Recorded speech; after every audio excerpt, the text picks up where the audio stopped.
Hi and welcome back to Painting with Yuk-Sem. Today we're going to be painting a winterscape in the backyard with the cardinal on a fence. So let's get started. Using acrylic paints, I'm always going to go and get a little bit of water just to be able to thin it out to start. So I'm going to start right in with the neutral gray on a white canvas. So one of the things that I'm going to start doing is just keeping the dark natural gray in the corners of the background. So as we move into the center a little bit more, I'm not too worried about the brush strokes, but I do want to start lightening it up now that we're getting closer to the middle. So I went and got a bit of water. I'm going to pick up a bit of white and add to that gray right on the brush, so that my next layer here is going to have a little bit more white in it. I'm going to try not to go too far into the corners here, so that I keep that neutral gray there. Now, because I'm doing the sky and I want it to kind of glow around where the cardinal is going to be, I'm going to use circular brush strokes.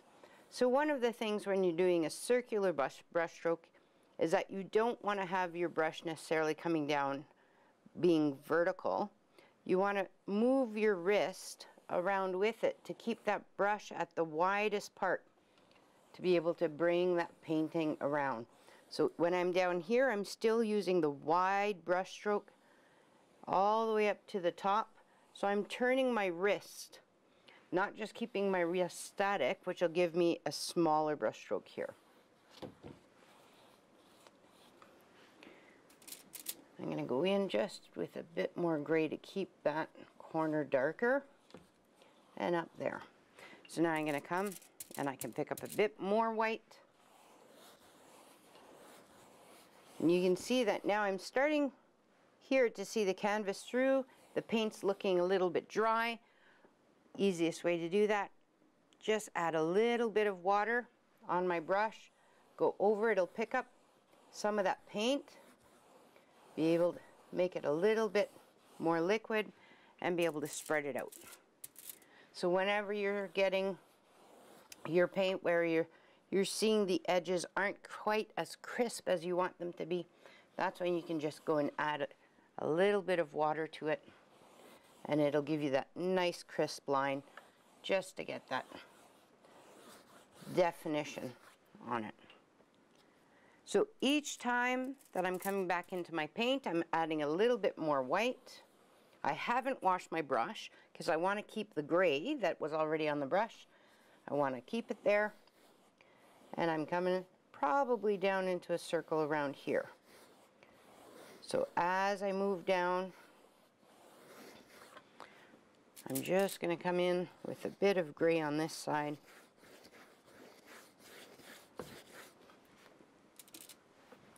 Down to this corner. I'm not too worried about the corner right now because I'll probably end up painting a fence or something of that kind right around there. So now I'm just making sure that I'm using the full width of my brush as I go around and get all of my canvas covered. So even if I change my brush stroke, as long as I come back with that one on top and the paint hasn't dried, it will give you that really nice long stroke, and your texture on your canvas and the paint will always keep that nice round feeling. Add a bit of water, grab the white. I'm adding the white right to the canvas, and I'm going to go around once again, always using the broadest part of my brush. No matter what, I'm going to turn my brush or turn my wrist to really be able to keep that nice broad brush stroke even when I'm coming around. So always using the broad edge of that brush. So that's part of the techniques that will differentiate the new painters and those that have had a bit of practice and instruction, so that you'll be able to use those nice broad strokes. So down here in the corner, because I'm moving away from where that sun is, I'm adding a little bit of gray just in case some of it peeks through behind that fence. And just like that, you can get a really nice effect of that glowing sun, especially on a nice winter's day when it's a little bit cloudy and there's going to be some snow. Right, like that. So I'm going to wash this one off a little bit, and then I'm going to show you how we can give the effect of some light that's kind of glimmering in the background, especially when it's snowing and you want to give that impression of different light sources that are in the back. So with my 1.5 inch brush, I'm going to go in with the dark gray first. So I have a bit of paint on each side. And now when I'm painting a circle, there's two ways to, or there's probably a few more ways to do it. So one of the ways is that you can just try and paint a circle. It'll usually end up looking kind of more like an oval. So what I like to do is to take my brush and pivot around as if it was a clock. So I'm going to go counterclockwise on this one. But I just pivot it around, always keeping one end of the brush on the same spot. So I'm just going to grab a bit more paint, and as I lighten those up, you'll be able to see them more and more. So I'm just going to, as I do my circle, I just pivot the brush. I'm going to pick up a little bit more white, and I'm going to do another circle right beside, a bit lighter, and I'm just pivoting my brush, and that will give you a really nice circle, especially when you're starting, or it gives you an idea of what you want, how you want to paint, if you want to add some paint to it later to touch it up. So every time that I'm going to come in and add one of those circles a little bit everywhere on the canvas, I'm just lightening it up a little bit so that it gives you the impression that there's all of these different light sources and little pieces that are floating around in the back. So I'm going to come up here again, just pivoting that paintbrush, especially with this square brush. It's really nice because it gives you that nice round circle without too much effort, and it's a nice way, even if you're working on a sun, if you do that for your first sun and then go around, it'll really help, especially when you're starting and trying to do those circles. So some of my circles can overlap, some of them will just be sitting right out there, right like that. Try not to get too much of a white edge around it so that it stays the same color. And maybe one down here. Just going to pivot that brush right around and pivot it right around. It's a little bit hard to do from this angle. There we go. Right like that. Now that I have about 4 or 5 bigger circles, I'm going to wash off the bigger brush, just so that you always want, when you're putting your brush away, you always want to clean it and make sure that there's no more paint, because it'll dry pretty fast, and then as soon as it dries, if there's paint in there, it'll get pretty crispy. So then you have to either fight with it in order to get it soft again and break a few of the bristles, or you can get some of the special soap to wash off the acrylic paint.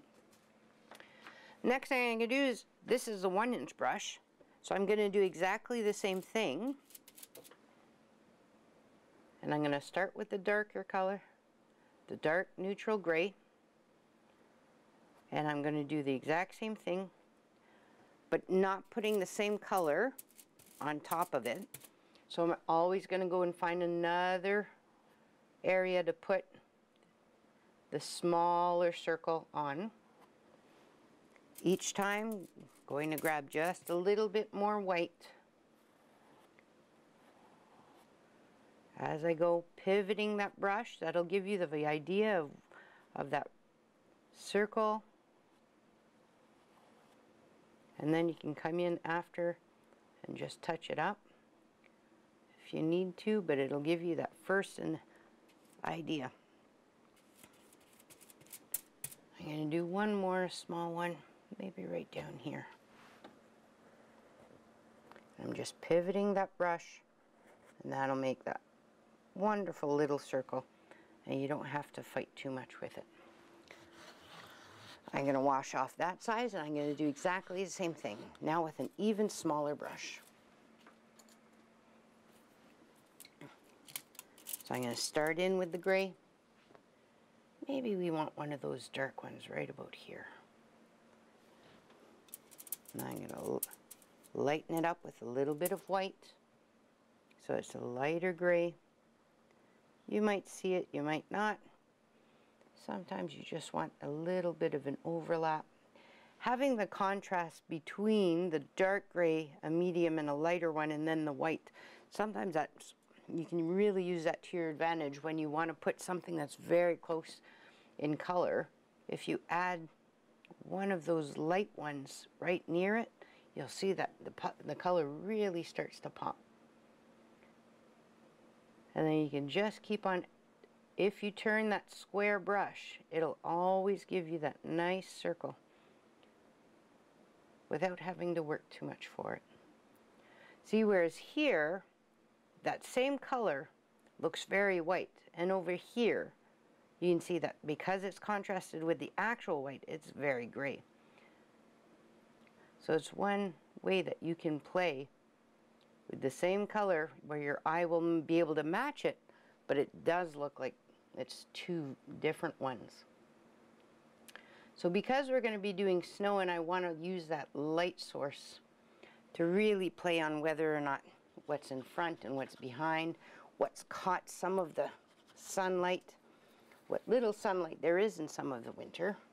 So I just want to keep a couple of areas that still have that original circle on there. And now I'm going to go back to my big brush and we're going to start doing the tree in front. So my first trees are going to be a bit lighter, and then it'll get darker as they get closer. So we're going to go almost opposite to what we've been doing. So the first trees in the background are just going to be this nice light gray, sometimes going through the circles right about there. And then as you build them out, you just go up and build out some of those branches into those Ys. We're not really going to see them a whole lot, so I'm not worried about getting too many details and too many branches on them.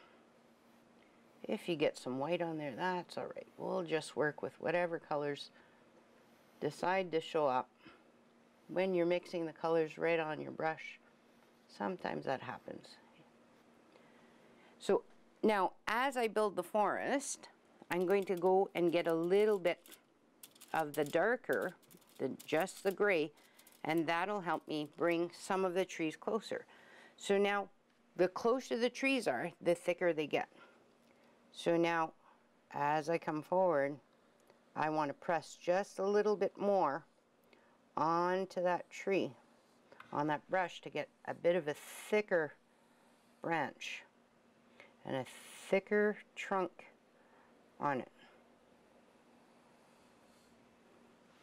It's the same brush, I'm just pressing a little bit more, and as I'm traveling, I'm just going to branch off into the little Y shapes. So whenever a tree branches off, you have your main one, that's going to be a little bit thicker. Every one that breaks off is going to be a little bit smaller than it was before. So if ever you have branches and they're not looking quite right, remember to check on the size of it. So I'm going to do one more of that medium gray right about here. Let's turn it.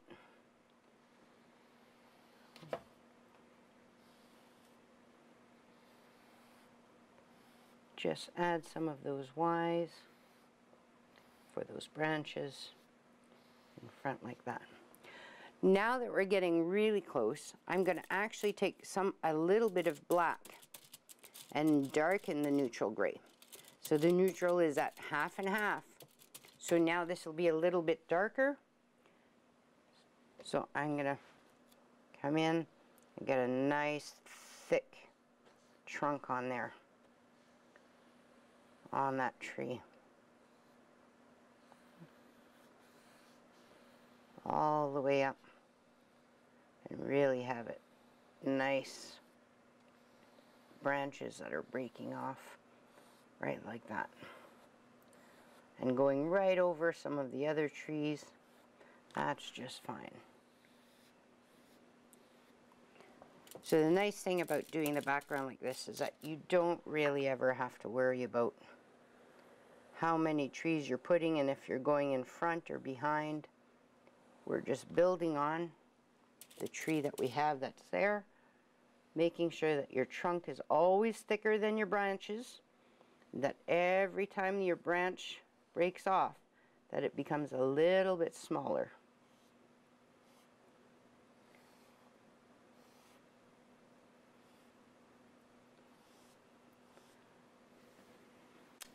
Now, the very closest tree, what we're going to do is actually use the other brush. We're going to change into the 1-inch brush, and I'm going to go first with a little bit of the gray and the dark, and I want it to be right about here. So I'm just going to mark it out that that's where I want that trunk to be, maybe coming here. I covered up one of my back trees, but that's all right. We'll work with it. Sometimes your paintings just decide, everything decides where it wants to be. So now I went and got some white, and I'm going to come in and just do some of the outlines of that tree, that nice big birch that's going to be down here.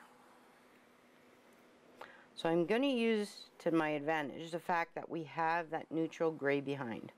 So I just want a nice crisp line on this, on both sides, in that neutral gray. And even if my paint's blending, that'll be just fine. It'll work to our advantage. On the far side of where that light is, that's where I'm going to get the darker, a bit of black with that gray. Now I'm turning my brush. It's the flat brush still. This one's on a little bit of an angle. I'm turning it vertically, and what I'm going to end up doing is just making a bit of a round stroke, starting from the edge, and always keeping that same, just a little bit rounded, from the dark side of the tree. So this one's going to be where the light is, but this is where the dark is. So some of them can be long, some of them can be short. Make sure that it's more or less always level but rounded when you're doing that birch bark. And I wouldn't be too worried if you get some of the brush strokes in there, because you want some dark and some light to come in and play. I'm just wiping some of it off of the black because I still want some gray on there. Because now I'm going to do exactly the same thing, but I'm going to do it with some white.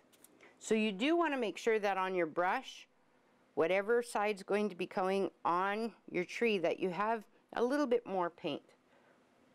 So here I'm going to start on the light side of the tree, and I'm just going to sweep it in that same round to go and meet some of that black. And with that white, because I have some gray and some black that's already on there, it'll start mixing and blending.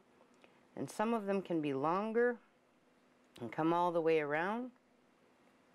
And you just keep on going and adding, remembering that if you run out of white, go and pick some up, because you want enough white paint on there to give you those white lines that'll just naturally form on the side of your tree.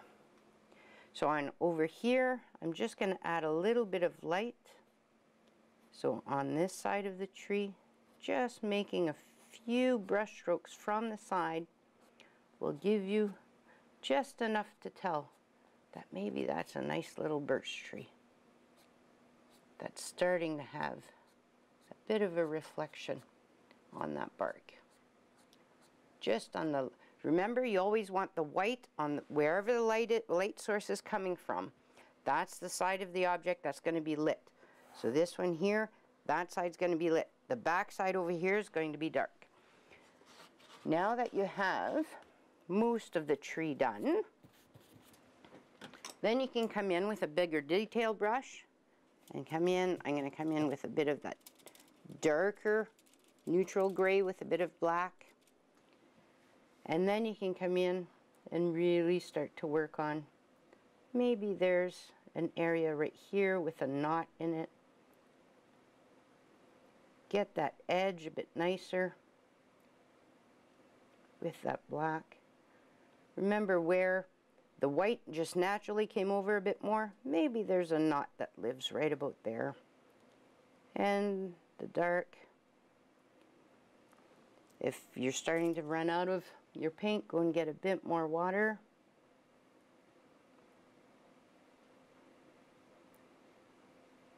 Try and keep it more or less on the side here, not too wavy. If it gets too wavy, go in with a little bit of that straighter edge wherever there's that natural little flow in your painting, where you had the white come in and join, and that'll give you a really easy birch.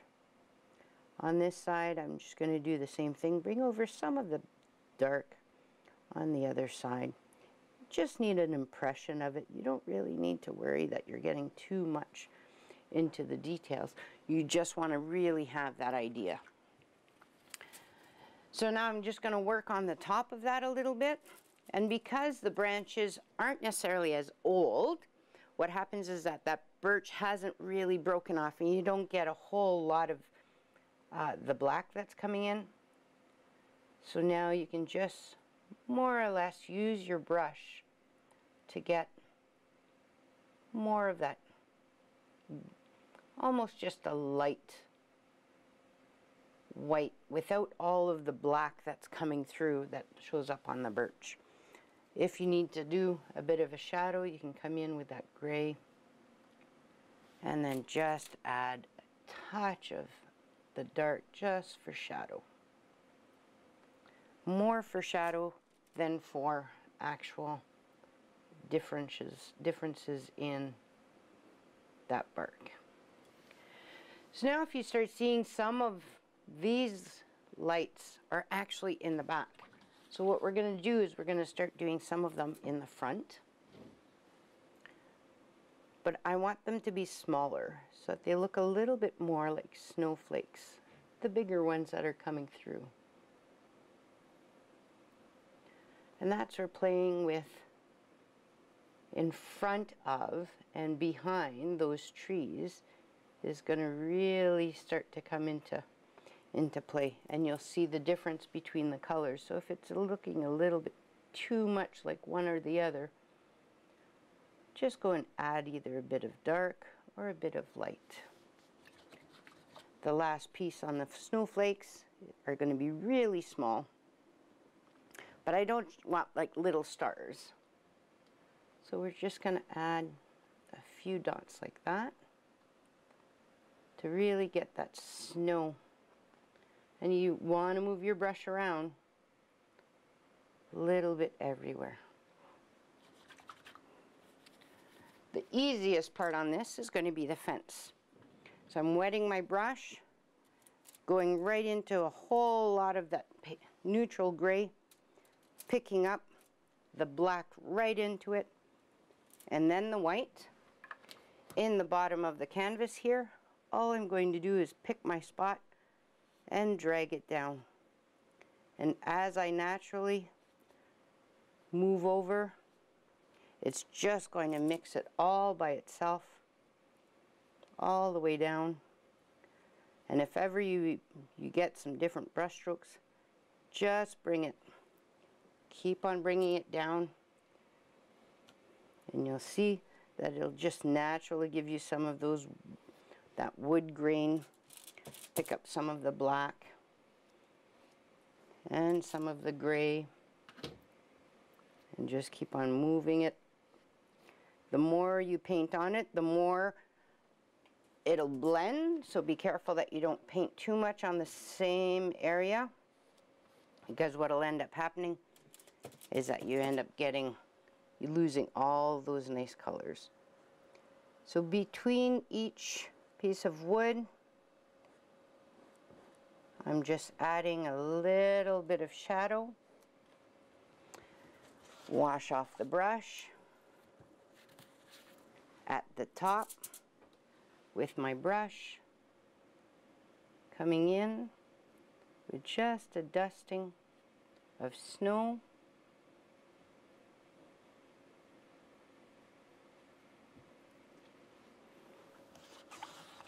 And then now for the pop of color right at the end. I'm going to take my brush, grab some of that nice cadmium red. Right here, I'm going to start with the head, and then I'm going to come in, add that little feather at the top, and a nice teardrop shape for the body. Cardinals are super fun to paint because it's such a bright color.